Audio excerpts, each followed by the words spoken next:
Okay, we're going to get started.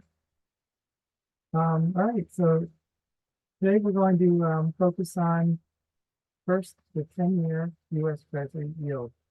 We're going at 0.04 today, and that is a lot. You can see that the inverse correlation to the S&P index continues. So usually whenever the yield goes up in the U.S. 10-year Treasury, the S&P goes down. So let's look at what's going on in young finance. So if this is going up, then maybe the stock market is going down. It was up a little bit today, but it's starting to go down. So if you're wondering if the stock market's going to go up or down in a certain day, take a look at the US 10-year. It seems like that's a good hint. If the 10-year is going up, then there's some gravity to make the S&P go down. Okay, so we have an overbought situation in the stock market. We have, let's see. Okay, so you can see that we are at 90 on the stochastics. That is super overbought. And we're halfway between our channel lines. So there's a very good chance we're going to be starting to go down in the next week. So that's why I put in our notes, this is the 10th, May 10th.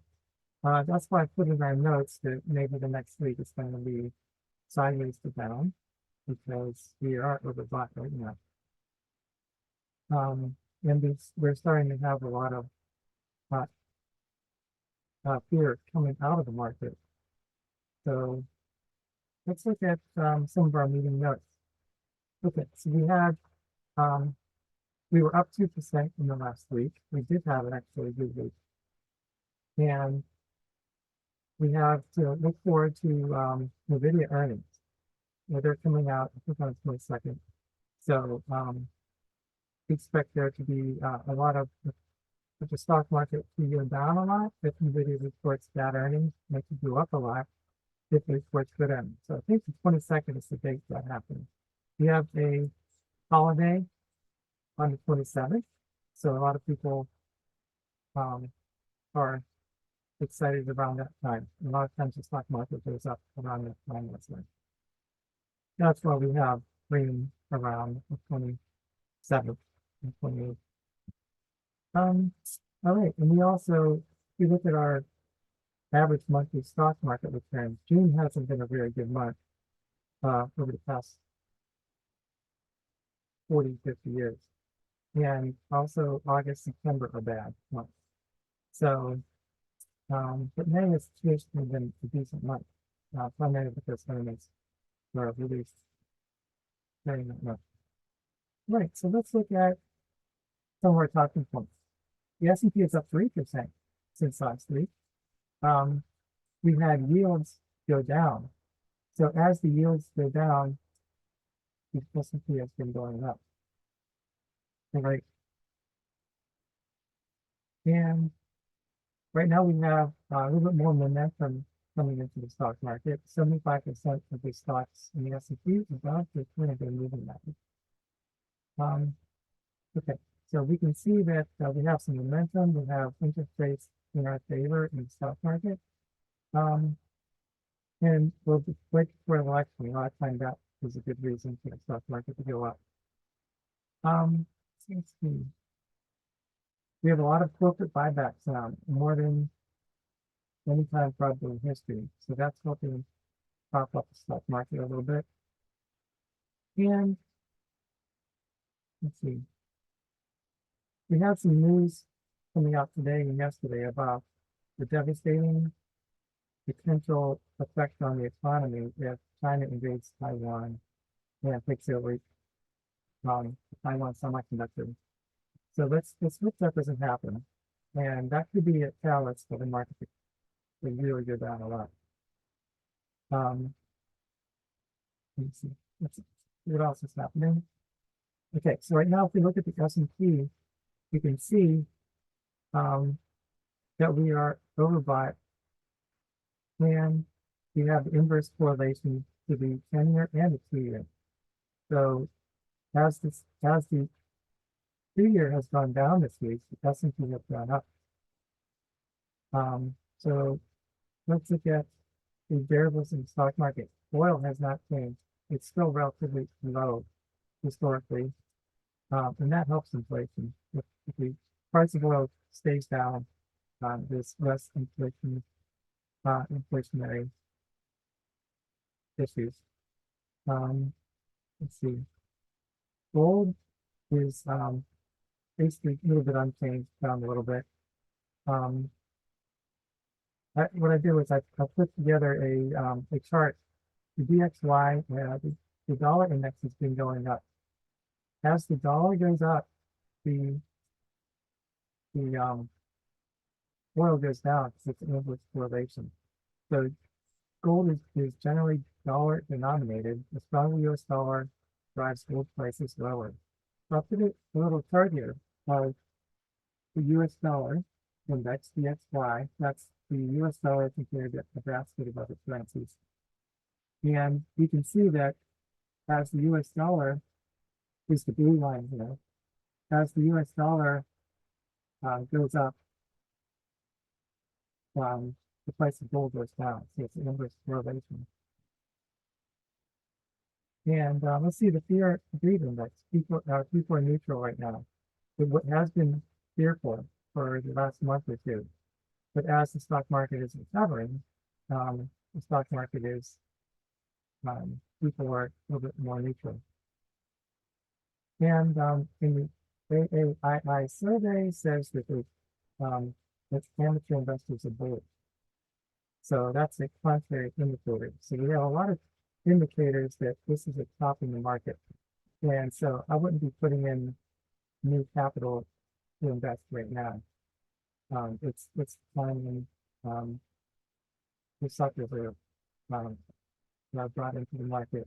It's just that time when the stock market goes down. Right, so the VIX is actually low. It is probably at a multi-year low right now.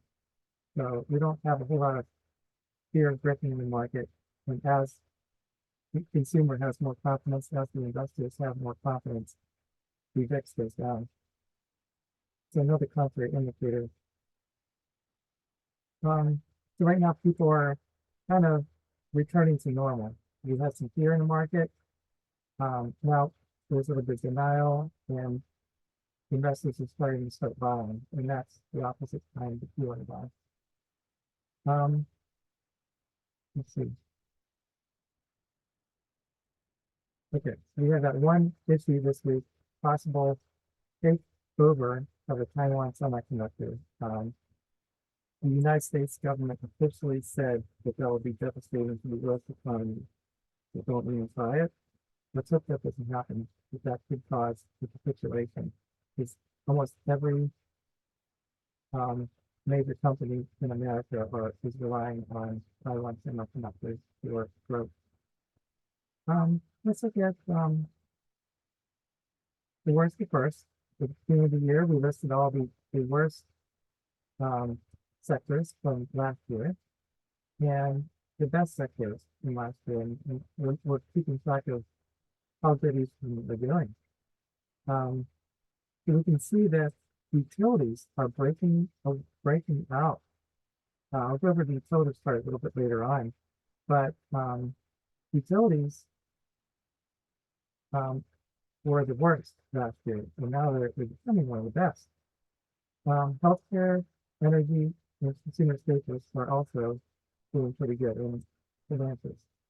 But IT and communication services such as Google and Facebook, they're doing really good.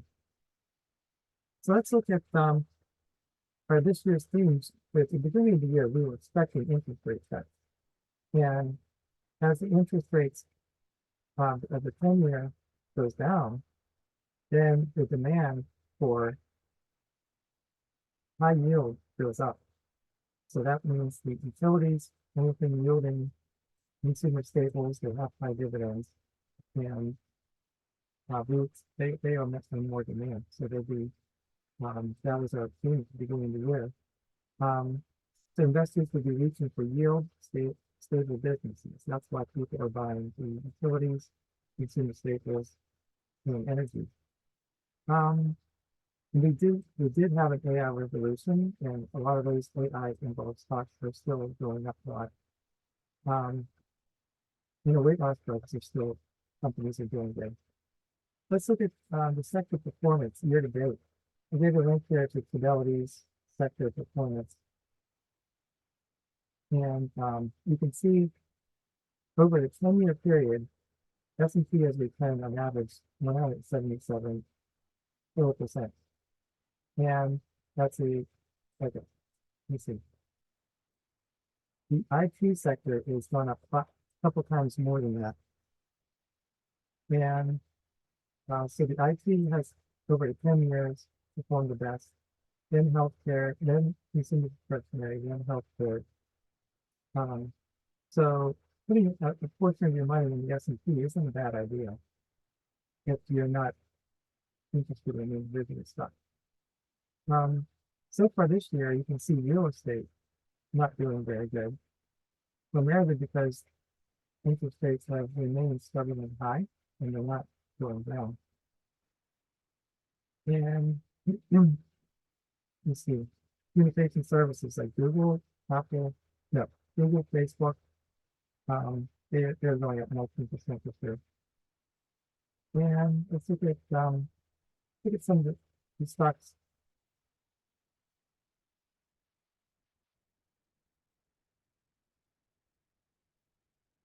Hold on just a second.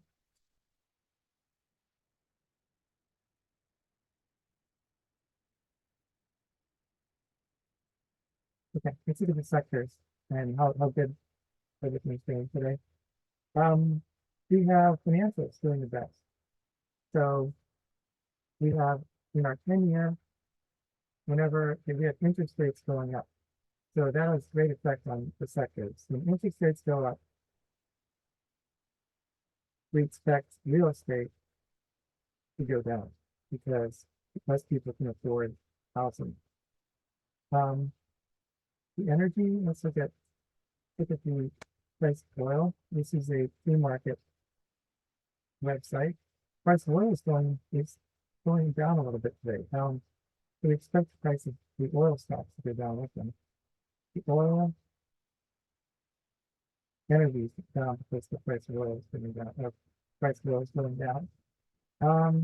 Then we have healthcare, technology, consumer staples, and financials. So these are all companies that are yielding a lot. So as interest, I would expect high yielding stocks to go down as interest rates of the 10-year going up. So that's a little opposite. But okay, let's look at some of the more good movers for today. We see I don't see any patterns here. I guess we have some earnings reports for most of these stocks. One's going down the most.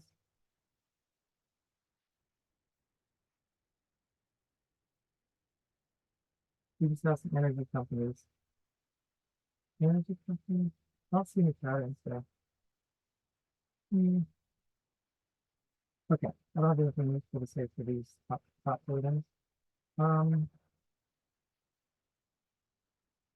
Yeah, we have a lot of semiconductors going up here. We have Broadcom, we have Micron, we have Applied Materials. So these are stocks that are going up together. They're all involved in AI in some way. Micron is one of the memory manufacturers of some of the high-end AI chips and systems. The ones going down the road, we have Google. There was a note out today that possibly Microsoft and OpenAI might come up with a competitor for Google search. So that's bringing up Google down. And I think all the big tech stocks are going down with can look that. All right, so let's look at, gotta find it. Okay, so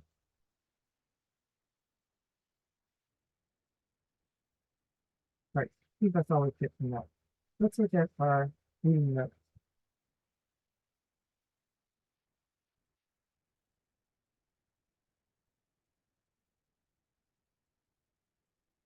Okay, we are checking on the analysis at the beginning of the year. Um, they went. They're starting to do really good. His thesis for K-Web, this is the Chinese ETF, tech ETF. It was out of favor for such a long time. It was baselining. Let's look at the K-Web. It was baselining in this sideways pattern for a while, and it was not loved. And he said that it's all these stocks that were in that ETF are undervalued. So that was his pick at the beginning of the year. It's starting to do really good. So the other sectors, Amazon and Meta are still doing very good. Some of the best performance of the year. Texas is starting to do better. Right. So let's look at okay, this is interesting. Berkshire Hathaway had a annual shareholders meeting recently, and I happened to go to that, and it was very inspirational. There was a lot of world-class investors in the audience, and I was able to meet a couple of hedge fund managers, which is pretty inspiring. I was able to meet Mario Gabelli, Bill Ackman, Guy Spear, and these are people on TV that, I mean, very famous hedge fund managers. They're interviewed a lot on TV, and I've been following them for a while, so I recognize them. But what I'm going to do is I'm going to go over some of Mario, Bill, and Guy's the way they invest and what their top holdings are compared against Warren Buffett. All these managers of money, they all admire Warren Buffett and follow his principles for value investing. So I'm going to go over the holdings of each one of these companies that they manage and see what they have in common with Warren Buffett's portfolio. Okay, so Bill Ackman is probably the most famous of the guys we mentioned. He runs a hedge fund, and he used to be an activist investor. He used to take big positions in stocks and fight for change. And he's changed, and he used to take short positions. And he's one of his biggest problems in the past is he shorted a stock and didn't go as well as he shorted Herbalife, and that didn't go very well. So he reverted to his original thesis, which is following certain rules for investing. And he has 9 rules that he wrote down in stone that he's following. And I'm going to use those rules and try to understand them a little better. His first rule is the company must be predictable, and the company must have positive free cash flow. They have to have they have to be dominant, and they must have high barriers of entry, high return on capital, limited exposure to extrinsic risks, strong balance sheet, good management and governance, and a gap between price and value. So he follows this 9-point checklist in everything he buys. So next time he says, I'm taking a big position in this undervalued stock, let's pay attention to that, because he uses the same principles as Warren Buffett to invest, and he's been very successful in his picks recently. So let's look at some of Pershing Capital Management's top holdings. This is Bill Ackman's hedge fund. So we have his 9-point checklist here. And okay, we have this 9-point checklist. We're going to look at his top holdings and see how they work into his thesis. Okay, we've been following that for a while now. He bought this when it was totally out of favor about 2 or 3 years ago. There was a salmonella scare, and the management wasn't doing um, their job to make sure the food was safe before.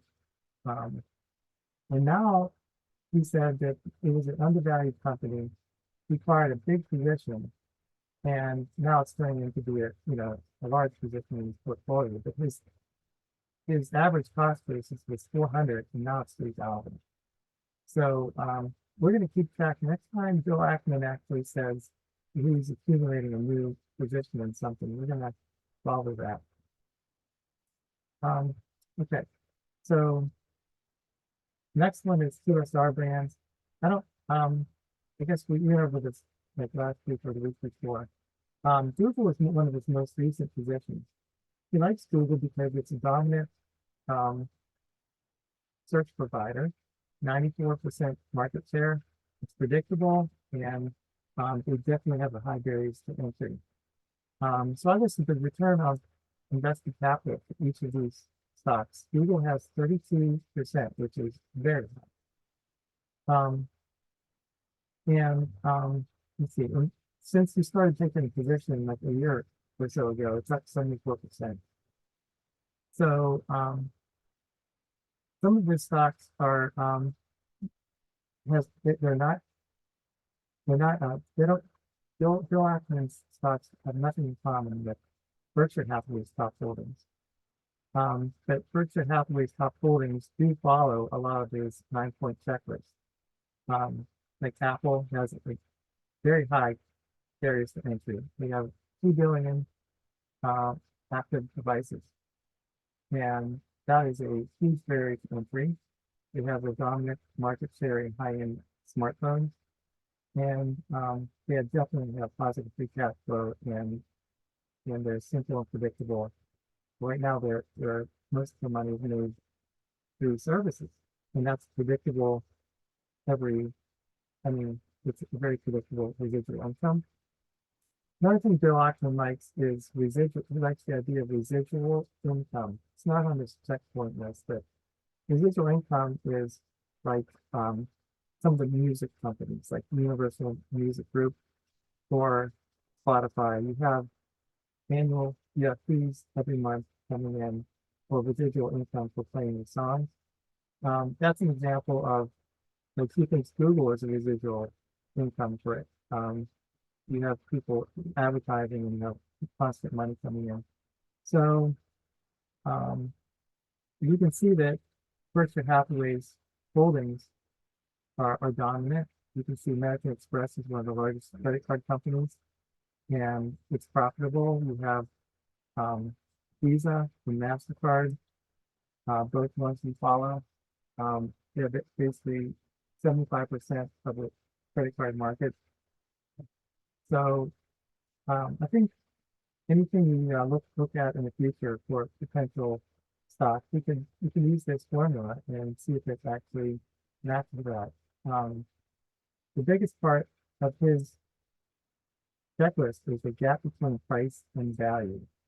So we're keeping track of the PEG ratio of stock. When a PEG ratio goes below 1, that is an indication it's on sale.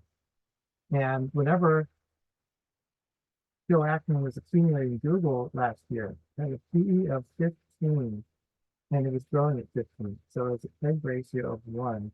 So that, Bill Ackman said that was for a company that's such high quality as Google, that was a bargain. So that was a good little exercise. Let's go to Guy Spire. He's this person is famous for winning a charity auction for having lunch with Warren Buffett in 2008, and he basically follows Buffett's principles of value investing and asset allocation. You can see a lot of times whenever um, investors go on their own and make their own funds, they actually choose a lot of stocks that Warren Buffett has in his portfolio. You can see, of course, Berkshire Hathaway in his capital marine capital management portfolio. We have American Express. This is held by Warren Buffett. MasterCard. We have no. So we have a couple common stocks. Google is held by Bill Ackman's fund, but you can see he has other stocks. But you can see that both Bill Ackman and Guy Spier would have large portfolio percentages. So you can see that Berkshire holds 22% of the portfolio. American Express at 17%. That's really big bets. And MasterCard is 12%. So sometimes when you look at other people's holdings, you get a little more confidence in your holding of a similar security. You can see that Berkshire also holds large percentages, in their portfolio, such as 40% of Apple, and 10% of Bank of America and American Express. And Bill Ackman, he has large percentages. I think 90% of his portfolio are held in the top 8 positions. So those are things that they have in common. But Mario Gabelli is a little bit different.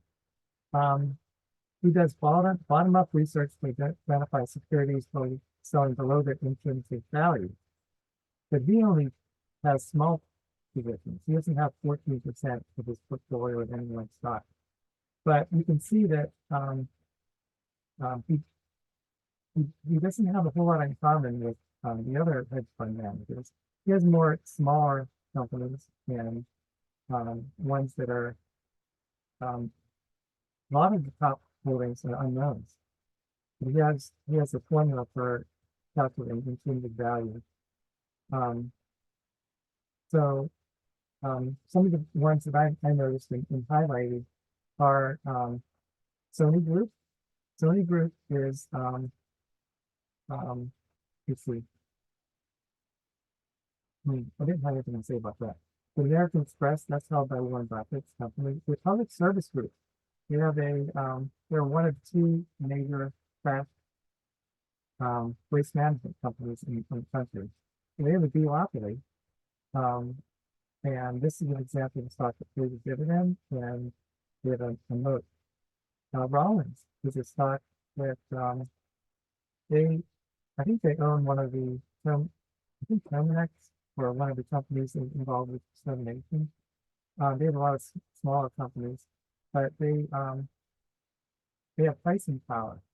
So whenever someone wants something exterminated, they don't care how much it costs. They want to get the price out. So that, in that sense, that's an example of having pricing power. And Bill Ackman likes pricing power also. Let's see. We can see we have some common stocks with Warren Buffett. NR is a Warren Buffett stock. Here is also a stock held by Warren Buffett, and Wells Fargo, of course, those are one of Warren Buffett's biggest holdings a while ago. So yeah, that was a good little excursion. Okay. Well, this graphic didn't come out very well, but what this chart would have shown was that Meta, Google, and Microsoft had very little capital expenditures 10 years ago, and as of this year, it went up exponentially, like 10 times the capital expenditures due to AI and the cost of all these expansions into AI. So the ROIC of some of the biggest companies are going down due to the capital expenditures. So let's see. Okay, I just thought it'd be interesting to go over some charts of interest. We have XLU is basically breaking out. You can see that it's in an uptrend. 10 tailwinds for the XLU. This is the utilities ETF. AI data center usage is increasing exponentially, requiring a lot more energy.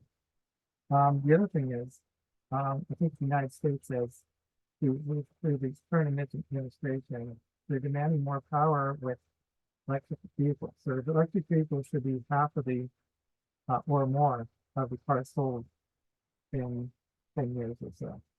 So over time, the demand for electricity will be going up.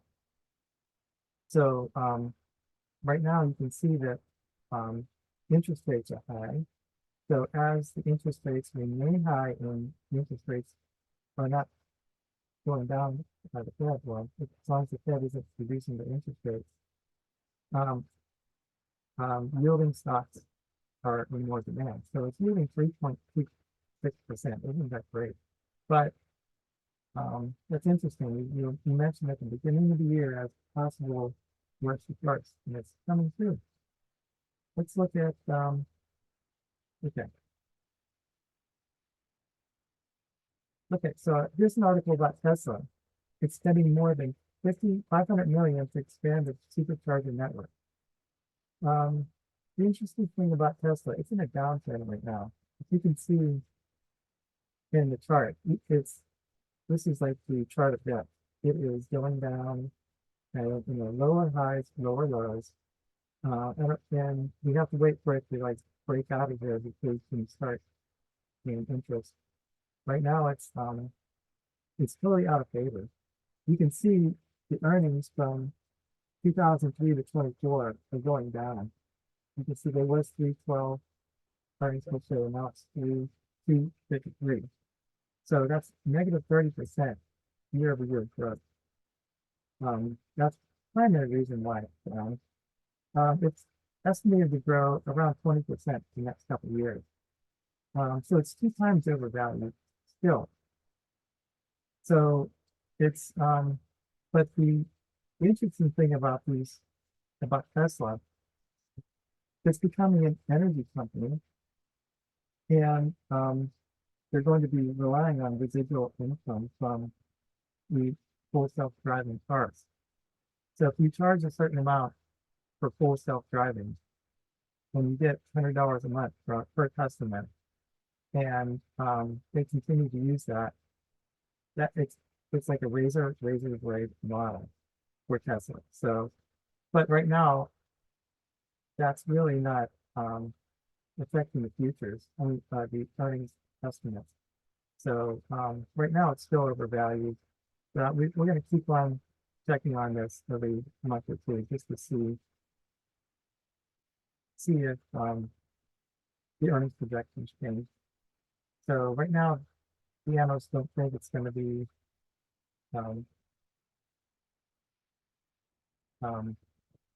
affecting the earnings in a great deal.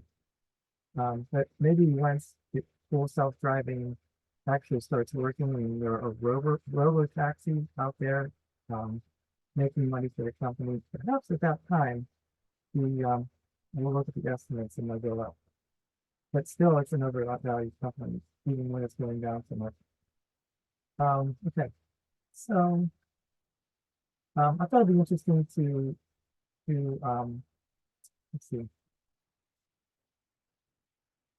So look at the stochastics for some of these stocks. I mean, indexes we're following. You can see we're overbought in the S&P. A lot of the stocks and the indexes follow the S&P.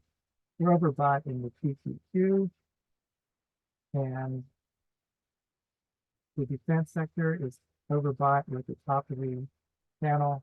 So this is all indications that we're overbought and don't buy. When we're overbought, we hit the top of the channel, we don't buy or you sell if you're a short-term person. Okay, this is a gold chart. It's actually oversold going up. It's the XLY. Consumer discretionary sector, it's overbought. Almost every one of these sectors is overbought. XLB, this is the materials, it's overbought. XLC overbought. XLV, it's overbought. So a lot of these sectors are overbought, and a lot of the stocks in every one of these sectors is overbought. So you can see it's not the time to buy. XLV is oversold going up. So this is one of the sectors that probably be doing better in coming weeks as the other sectors are doing bad. Okay.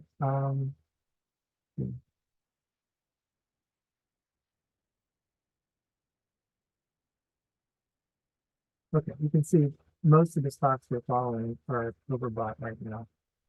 And due for some kind of corrections. You can see Apple has been in the trading range for at least a year now. So it's like halfway between this panel and it's overbought.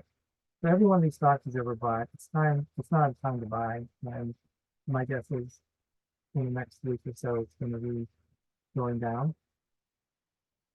And what else?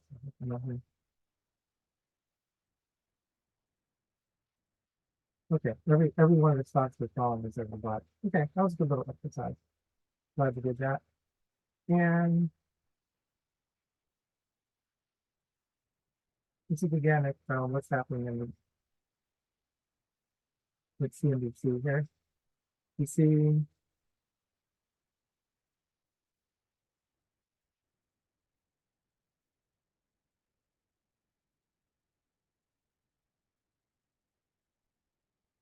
okay, I don't see anything good on the news.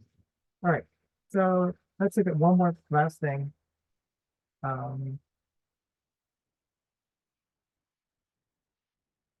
Okay, we'd like to review. Um, I'm pretty decent about at picking growth stocks, and some of my theories kind of are similar to some hedge fund managers we were talking about today, but I have a little more details about how I find them. Um, the rules that I follow for finding stocks for growth, to buy and hold, for like buy and hold forever stocks. We try to find stocks with high free cash flow, that's similar to Bill Atkins, um, and annual increasing estimates. So the estimates, when look at these from E-Trade, annual earnings estimates going up in straight line. And we want that to grow at least 10% or more. And you want to buy the stock when the peg ratio is less than or equal to 1. So an example of that is Bill Ackman bought Google last year when there was PE of 15 and it was growing at 15. So it's a peg ratio of 1. We like the return on equity of greater than 10. Warren Buffett uses return on ROIC, return on invested capital. There are different ways of measuring efficiency of the company, but I use return on equity greater than 10. The company has a competitive edge, and it'd be nice if it has a dividend and little or no debt. And highly transparent, it's predictable earnings for streams. Okay, so that kind of matches some of this the Bill Atkins. Bill Atkins formulas, but he didn't really go into detail about metrics like we do right here. But I think that'd be interesting. All right. Well, that was an excellent discussion. I hope you have a good week in next week, and I'll see you next time.